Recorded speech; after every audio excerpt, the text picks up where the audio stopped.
What up, everybody? What up, everybody? What's up, everybody? Welcome back to the best afternoon show, Monday through Friday, starting at 6.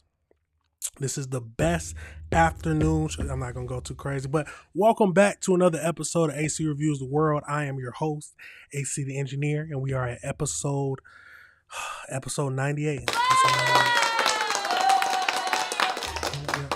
Now, you know how I like to do it. We got a lot of things to talk about, a lot of crazy new information that we need to discuss. So without further ado, you know, I was going to give a summary, but let's just jump right into it because there's a lot of things I really want to talk about. So the first thing we're going to be talking about today, the very first thing, we got to talk about the disappearance of Camila. There's been a breakthrough. Let me move that out the way. There's been a breakthrough. Her body, because there was a body found, and it has finally been identified as Camila. And we'll hear the cause of death as well. We'll get into an article about that. But let's get over into that situation and see what we think of this whole thing. Absolutely crazy. Let's get into it. There it is. We begin with breaking news right off the top here. A huge update in the search just moments ago for Camila Mendoza Olmos. The Bexar County Sheriff Javier Salazar came on the air within the last half hour saying that a body, in fact, has been found. We do want to make this clear. The sheriff says it's still too early to tell if the body is Camila. Really, the medical examiner is going to make the final ruling on that. That could take a few days or maybe even a week. But at this point, the sheriff said that he does not suspect foul play. Let's listen to what he had to say about 20 minutes ago. Actually, this afternoon made a conscious decision to go back to an area that had already been checked. But due to tall grass, we felt that there would be a benefit to checking the area once again. And as I mentioned, probably about 10 minutes into that search, the body was found. And definitely, you know, if you're going through a crisis yourself, reach out and get help. If you suspect that a friend or family member is going through a tough time mentally, please get them the help that they need.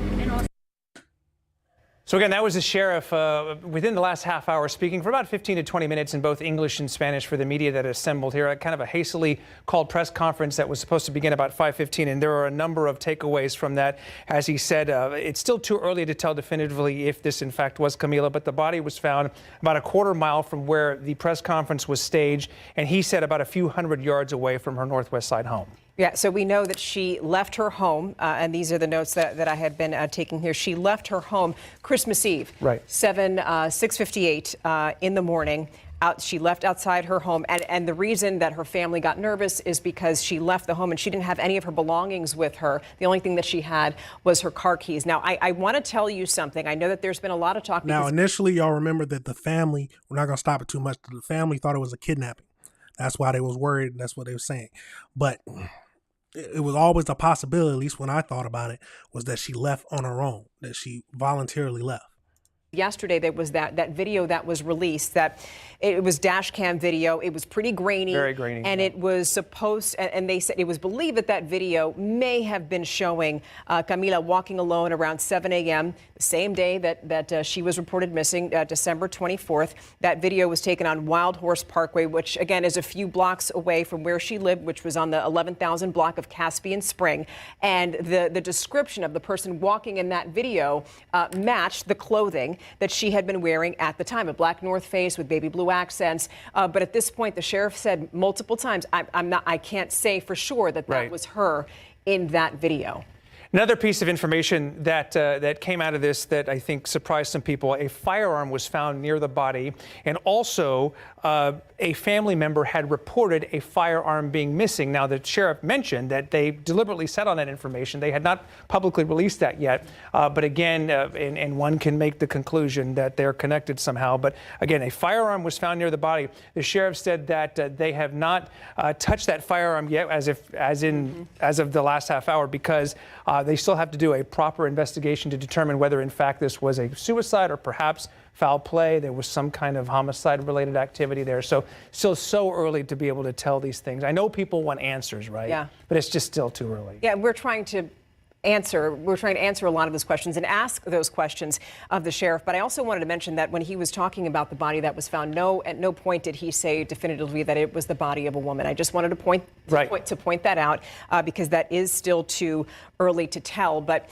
the reason that this is obviously all linked together is also because the sheriff talked about there was some depression and other mental health issues that suicidal ideations. Yes, had been experiencing, and there was a point in the press conference where even he got choked up. He's somebody who he has 2 daughters. Yeah. And here's the thing: when we look at this situation, we're thinking that it's San Antonio, Bexar County, Texas, CNN, ABC News. They've all been reporting on Camila Mendoza Olmos' disappearance. So obviously, especially considering we've heard from her aunt, her father, all of these people obviously really upset, wanting this 19-year-old girl to come back home. So this is something that's really captured the attention of so many people in our community. So I understand why people want those answers, especially right now. We all want her to. And the sheriff even said. Now, we'll get over, I feel like we got the gist of this video.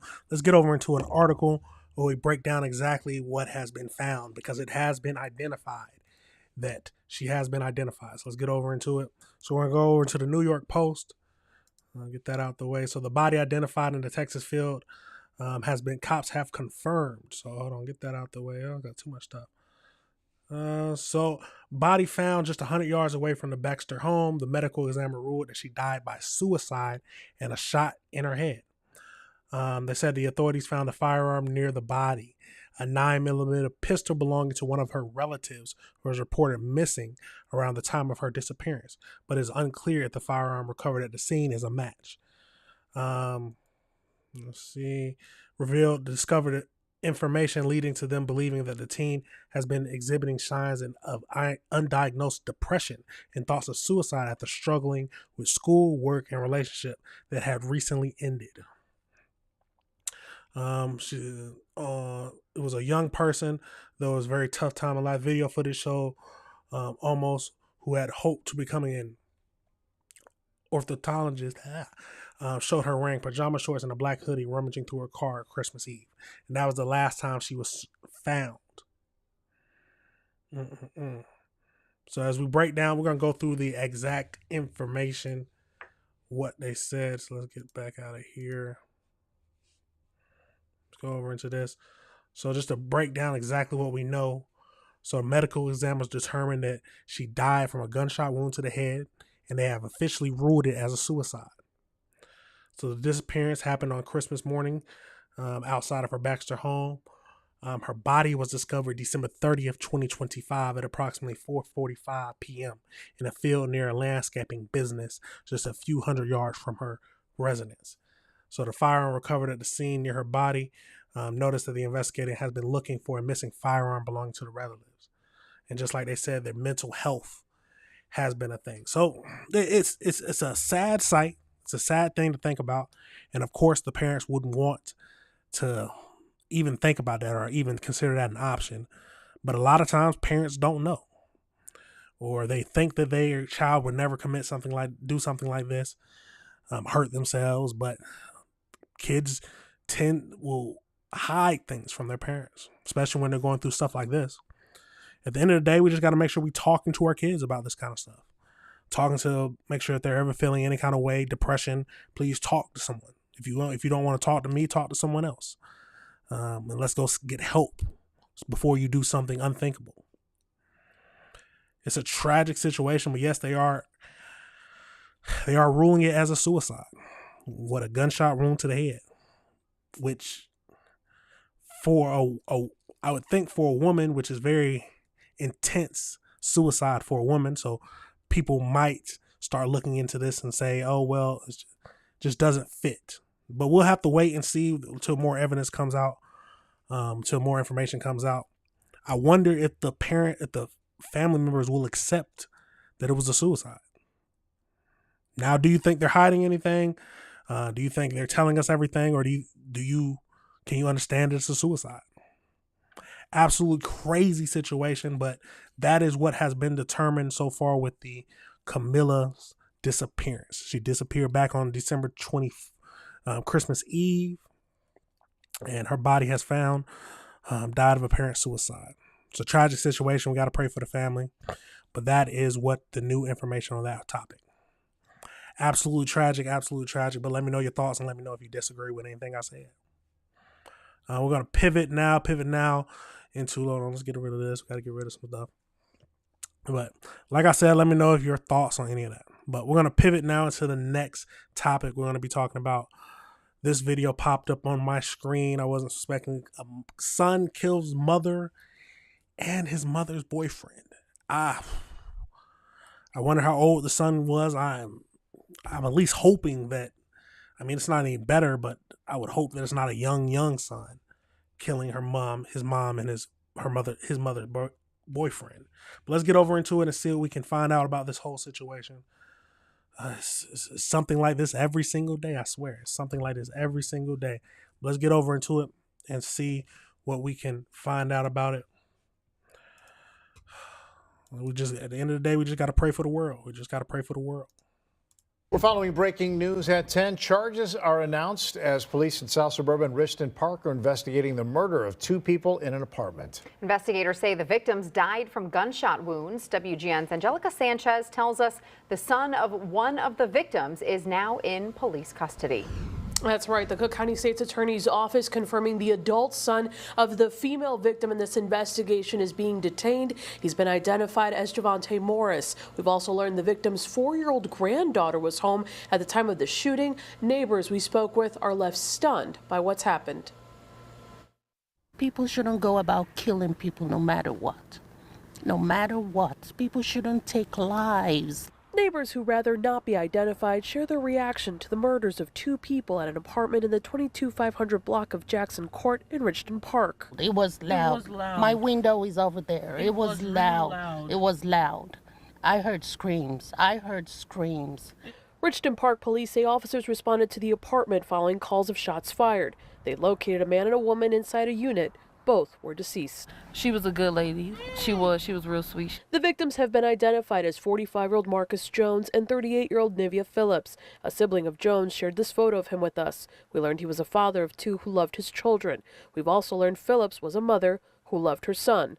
The Cook County State's Attorney's Office confirms Phillips' adult son is in custody and even called police to report the shooting, but did not identify himself as the shooter. He was found by 21 years old, y'all. 21 years old, and killed his own mother and her boyfriend in front of his daughter. Police at a nearby street. I don't want to say too much, out of respect, for the family, but it was sad, First responders also located a small child inside the unit who was not injured. The Cook County State's Attorney's Office said the 4-year-old child was present during the shooting and was identified as Morris's daughter. Authorities said the child was hiding under a table near her toy boxes when police arrived. During an interview, the child said her father shot and killed Jones and Phillips. May their souls rest in peace, and I hope the killer's found. I hope justice is served. Now, the child in this incident was released to a parent at the police station. We are waiting to hear more about the specific charges Morris is facing. The investigation is still active, and police say a gun was recovered from the scene. Back to you. Tragic situation, absolute tragic situation. Let's get over into this next video and see if they give us any more details about it. This is Chicago's very own WGN Midday News. The family of a victim in a double homicide in Richton Park will gather tonight to remember the 38-year-old woman. Her son is the alleged gunman.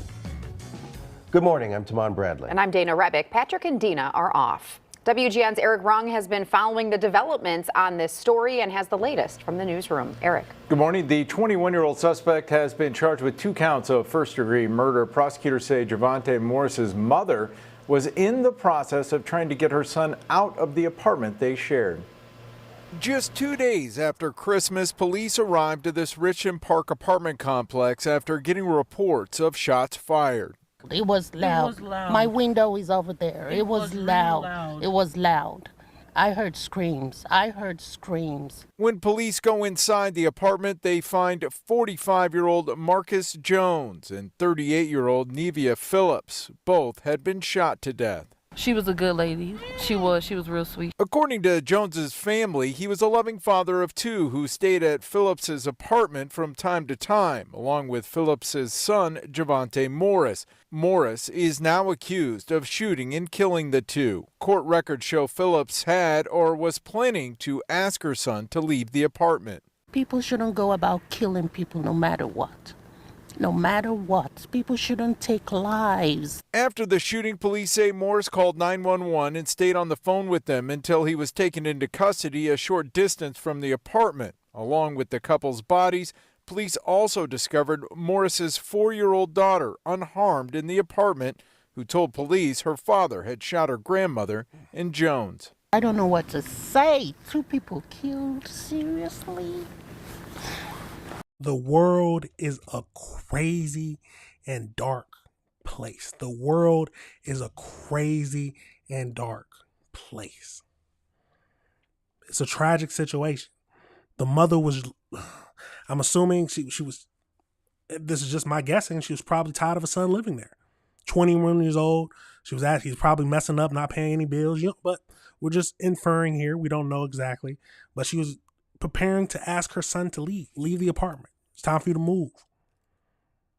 And got so angry, he ended up killing his own mother and her boyfriend. I wanted an argument and a fight take place to where the boyfriend tried to get to physically move him out of the apartment, and then he just ended up shooting, accidentally shot his mother. Or maybe I'm trying to put a little grace on it. Maybe I wouldn't want to think a man would actually shoot his own mother with his own daughter in the room, but it's a crazy situation. Let's do a little breakdown. I like to do the AI breakdown. So in 2025, 21-year-old Morris was charged with first-degree murder of his mother and her boyfriend. The incident reportedly followed a dispute regarding the living situation at the apartment. Investigators alleges that Phillips' son, since identified as 21-year-old Morris, shot and killed his mother and her boyfriend after Phillips reportedly threatened to throw Morris out of the house. So the shooting occurred while the mother was on the phone with another person who apparently heard Morris make death threats before calling 911. A 4-year-old identified as his daughter was present in the apartment during the attack, but was not physically harmed. That's the goodest thing. Maybe he just wasn't shooting all about, and he actually was aiming for her, which is a tragic thing to think about. It's a crazy situation. It goes from you trying to tell your son to leave because he's probably we gotta be honest, he's probably F up. And it goes to you dying and your boyfriend dying too. Now we're lost a mother, a grandmother, and a father, and he's a father to his own 2 kids. Yeah, some people need to be in jail. They desire it, or maybe it's their destiny to be in jail. A crazy situation. Hopefully we hear a little bit more, but first-degree murder, I'm fine with it. He doesn't need to be out here with the public. He needs to stay in there for life. Do they have any images of him? No. Let me see. Hold on. No, I like to see if we got any images. So let's go here. Oh, there it is. Wow. Where is he at? There he is. The man who killed his own mother.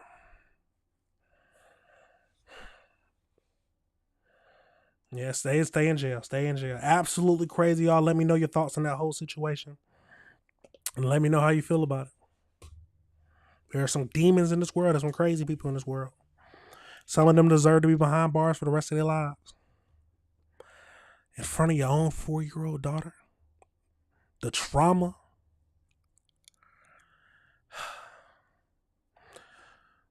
The world is a crazy place. The world is a crazy bus. But let me know your thoughts on that situation. Let me know if you disagree with anything I said.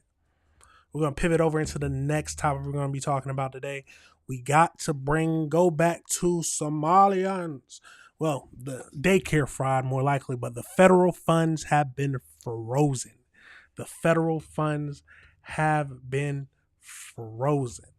So let's get over into this and see what we can learn from this whole topic. It's a crazy situation but the federal child care funds have been frozen. Let's get over into it. Turning now to those allegations of fraud at Minnesota child care centers. Federal officials say they are freezing payments across the state while they investigate those claims. The move comes after a YouTuber posted videos alleging empty daycare centers are receiving taxpayer money. CBS News has reviewed other video and state records that raise questions about the newest claims. Jonah Kaplan from CBS News Minnesota has covered this story since it began. Jonah, good morning. Now, you heard how they said freezing it across the state. So the ones that are doing good, I'm sorry. This is what the problem is. The people who are doing bad start to affect the people who are just trying to do a good thing. Let's keep going. Adriana, good morning. This is going to have a wide-ranging impact. There are more than 1,100 daycares, child care centers in Minnesota that are supported in part by the government to help keep it open, and about $185 million of that coming from the federal government. But HHS insisting this freeze is necessary, crediting that video that they say shows blatant and unrepentant rampant fraud in Minnesota and across the country. Intrepid journalists have made shocking and credible allegations of extensive fraud in Minnesota's child care programs. The widely circulated video from YouTube influencer Nick Shirley purportedly showed empty daycare centers in Minnesota that received millions in federal funds. The U.S. Department of Health and Human Services is now freezing payments to all child care centers in the state while they investigate those claims. HHS leaders outlining new steps to combat fraud, saying all payments across the country handled by the Administration for Children and Families will require a justification and a receipt or photo evidence before we send money to a state. They also want Governor Tim Walz to conduct a comprehensive audit of the state's child care centers.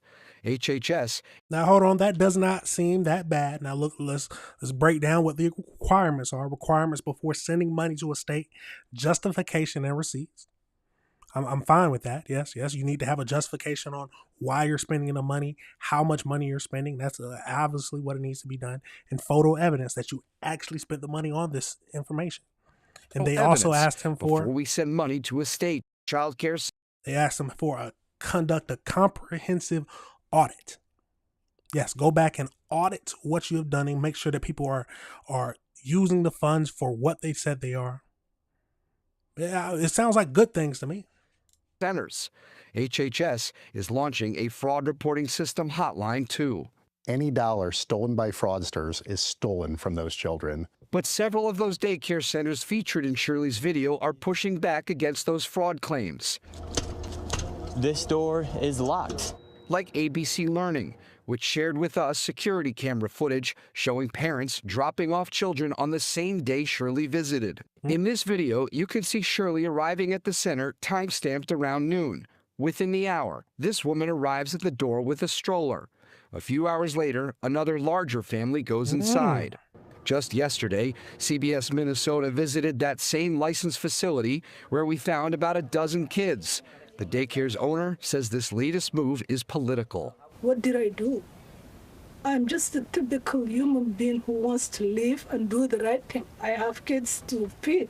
Now, I haven't watched the whole video of Tyler's video, but go back and look at it. Tell me what y'all thoughts are. Did he just knock on the door? Did he try to go in? Did someone tell him that he can't come in? What all is this about? Let's keep going. Governor Tim Walz, the state's Democratic governor, continues to defend his administration's handling of the fraud and released a statement taking aim at the video and at President Trump, saying in part, "We've spent years cracking down on fraudsters. It's a serious issue, but this has been his plan all along. He's politicizing the issue to defund programs that help Minnesotans." CBS News has also visited several of those daycares mentioned in the video and reviewed state records related to those daycare centers. What we found, most of them have operating licenses, active licenses. The ones that don't, they weren't open, and so therefore they weren't seemingly accepting money or receiving money, billing money from the government. Also, we found that HHS hasn't provided a plan on how things are going to work. A lot of people, Vlad, are going back to work obviously next week. So what's going to happen with all that money, and how are most of these daycares going to stay open when parents need them most? It's an important question. Now, I didn't hear them saying they were closing. I might have missed it. But all it talked about was the requirements they needed to do to send them money, as in the requirements before sending money to the state: justification and receipts, photo evidence, and he needs to do a comprehensive. Oh, but they froze the payments. Okay, so I wonder how long they are frozen for. That is a good question. How long are they frozen for? So let's get over into this next one.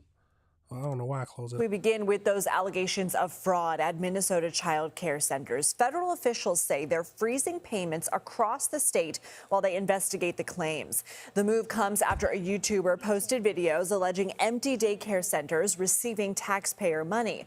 The House Committee on Oversight and Government Reform is getting ready to hold hearings. Minnesota Governor Tim Walz and the state's Attorney General Keith Ellison have been invited to testify in February. CBS News conducted its own analysis of nearly a dozen daycare centers mentioned by Shirley. CBS News Minnesota's Jonah Kaplan adds context. This is going to have a wide-ranging impact. We already seen this. Overall, it's a crazy situation. Let's go over here.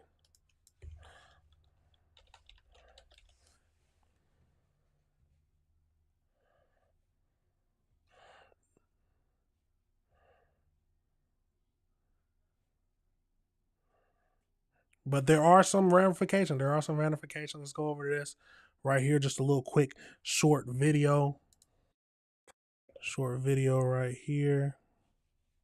Monday morning, I was called by the owner because unfortunately someone came in to our daycare. We looked and saw what happened, and we saw that the suspect came in from the back, broke in from the back kitchen, and he also destroyed the wall to come in.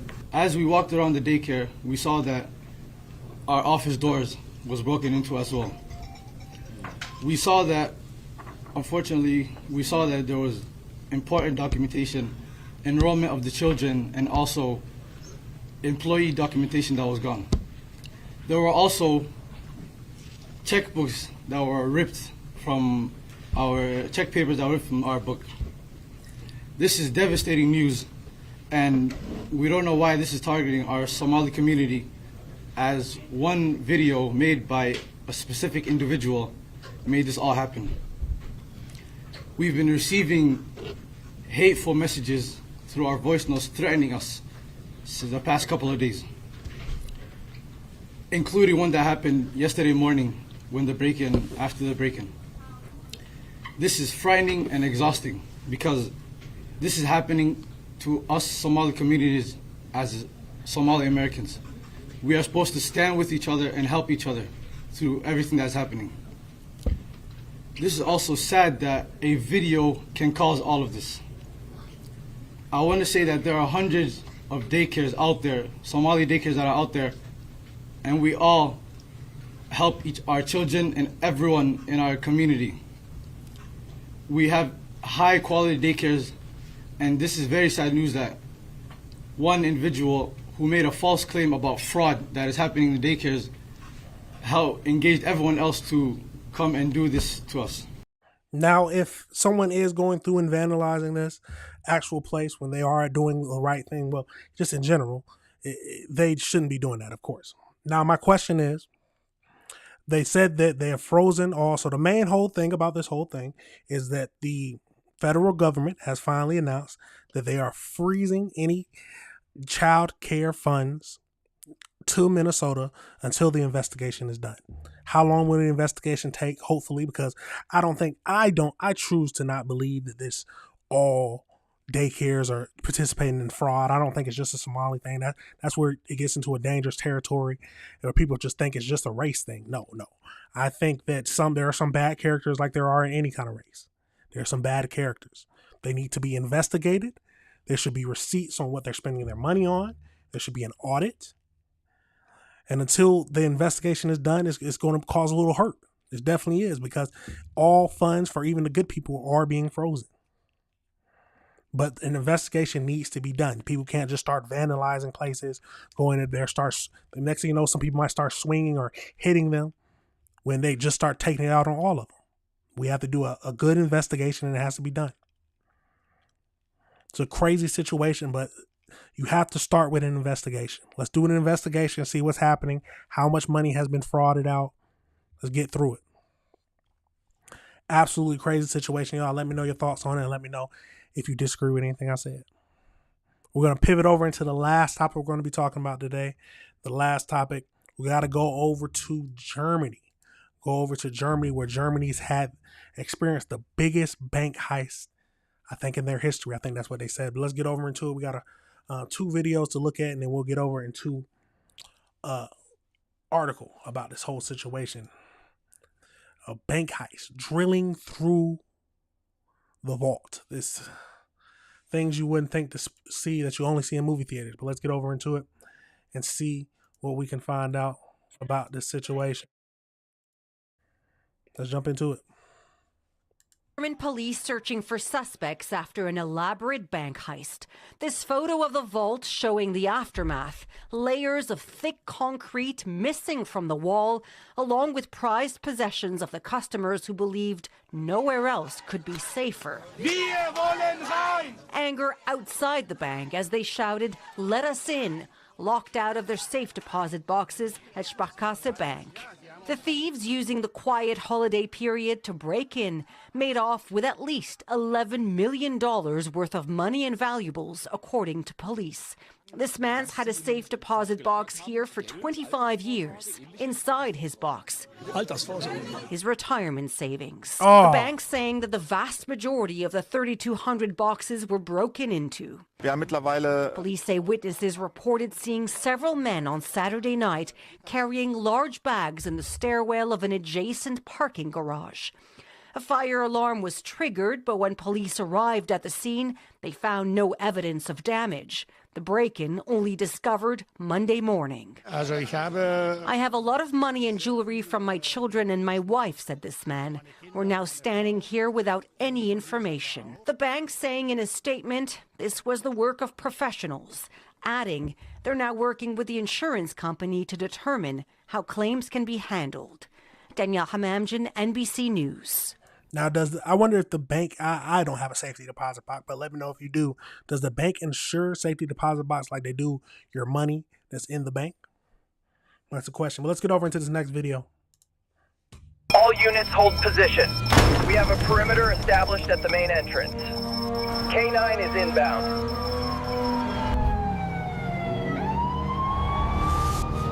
Almost through the rebar.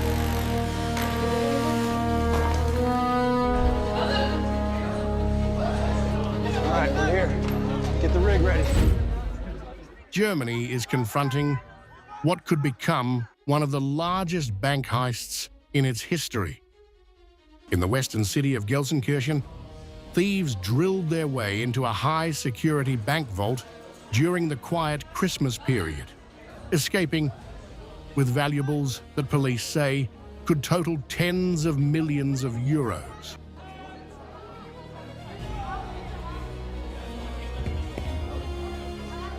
The target was a branch of Sparkasse Gelsenkirchen. Investigators say the perpetrators accessed the building through an adjacent parking garage, drilling a large hole into the underground vault room. Once inside, they systematically forced open more than 3,000 safe deposit boxes, ransacking cash, gold, and jewelry. We can only estimate the extent of the damage at this stage, but if we assume that more than 3,000 lockable cabinets have been affected, then we are talking about damage in the tens of millions. Police say the scale of destruction inside the vault was staggering. Bank officials later confirmed that over 90% of lockers were breached, leaving thousands of customers uncertain about the fate of their savings. Only 90. I wonder how it felt to be that 10%. The 10%, that 10% they just didn't touch. They ran out of time. They already had enough. We have a perimeter established at the main entrance. K9 is inbound. First of all, AI is crazy. We would like to express our deepest regret that we are only able to communicate this information so late. The police were on site until yesterday afternoon and secured the scene. Evidence was secured, so we were unable to enter the room ourselves. The board was then on site yesterday afternoon and assessed the extent of the damage, and we determined that over 90% of the lockers were affected. The burglary was only discovered after a fire alarm was triggered in the early hours of Monday, prompting police and firefighters to rush to the scene. Inside, officers found the vault ransacked and a large drilled hole in the wall, still clearly visible. Investigators are now focusing on the escape. Witnesses reported seeing several men carrying large bags through the parking garage stairwell overnight. Surveillance footage later showed a black Audi RS6 fleeing the underground car park with masked occupants inside. We have now received witness statements and also information about a vehicle used by the perpetrators. These have been recorded on video. The vehicle is an Audi RS6, which is believed to have fled from the underground car park in question. Investigations are therefore focusing on this vehicle. Several masked individuals were sitting in the vehicle. As angry customers gather outside the closed bank demanding answers, no arrests have been made and the suspects remain at large. With losses estimated between 10 million and 90 million, Germany is left grappling with how a heavily protected bank vault was breached and whether those responsible for this extraordinary heist will ever be caught. Now, I'm also wondering if they were in on it, if the certain bank employees were in on it, because that's a lot to do. Maybe they were just a well-trained team, but someone has to be in on it. At least that's my thinking. But let's finish up this video.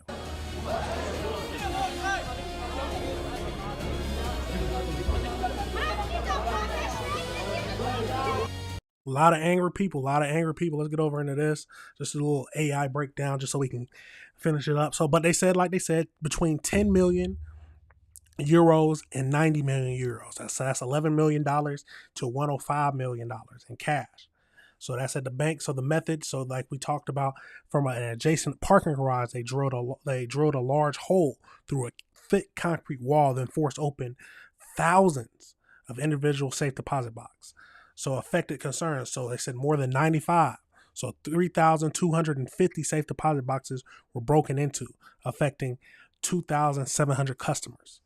So they say it's very professionally executed. Of course, the angry customers. So insured. Okay, so I was wondering about this, the insurance. So each safety deposit box is insured for up to 10,000 euros by default. But many victims reported their losses far exceeding this amount, as home insurance may be required for additional coverage. So you got to get home insurance. So you got to get home insurance for a safety deposit box. So hold on, let's do a little math here. You know, I like the math. Let's do a little math. So you go 3,250 insured for $10,000, 10,300. Let's do the 3,250 times 10,300. Okay, that's 33 million euros. 33 million euros.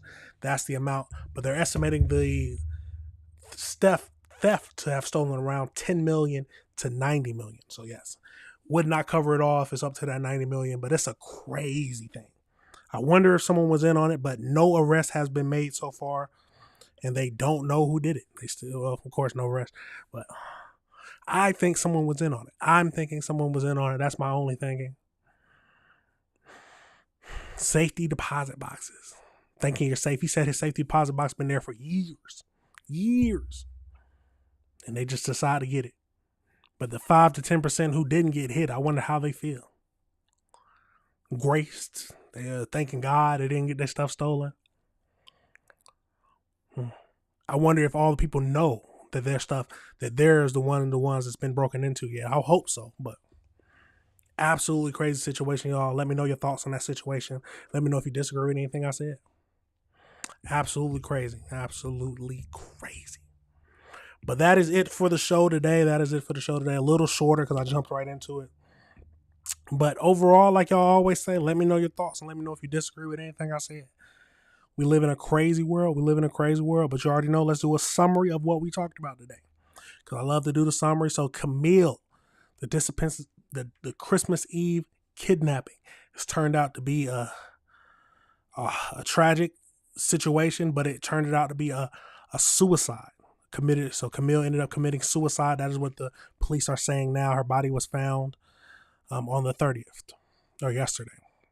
And then we got us. We went over into a son who ended up when he was being asked to move out by his mother, ended up shooting his own mother and killing her boyfriend in front. Well, I don't know in front, but while his own daughter was in the house. And then we went over to federal funds being frozen. So because of the Somali daycare fraud or all the stuff that's been happening with that, the federal government has decided to freeze funds for daycares, childcare, until the investigation is over with. And then lastly, we talked about the Germany's possibly biggest bank heist, where stolen goods are estimated to range between 10 million and 90 million euros. Absolutely crazy situations today, y'all. But like always, we got to review the world together. We have to review the world together. But it is December 31st, y'all. It is New Year's Eve. Hopefully everybody has a good time tonight. Don't go too crazy. But we will be back tomorrow, January 1st. That will be episode 99. Well, we'll have to go over something. And then Friday will be episode 100. I don't know. We'll have a little change in the set a little bit. But I don't know what we're going to do for that. We're going to hopefully have some good stories to talk about. But overall, we're just enjoying the day that we have made it to episode 100. That will be on Friday. Remember, y'all, this is AC Reviews the World, and I am your host, AC the Engineer, where this is the best afternoon show in the world. That's what I like to say. The best afternoon show in the world, where we go over some crazy crimes, topics, and we just have a discussion. Let's talk about this stuff. But that is it for the show today, y'all. You already know these videos will be broken down.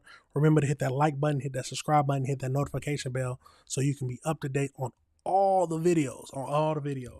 But that's it for now, y'all. You already know I got to play the outro. That's it. Peace.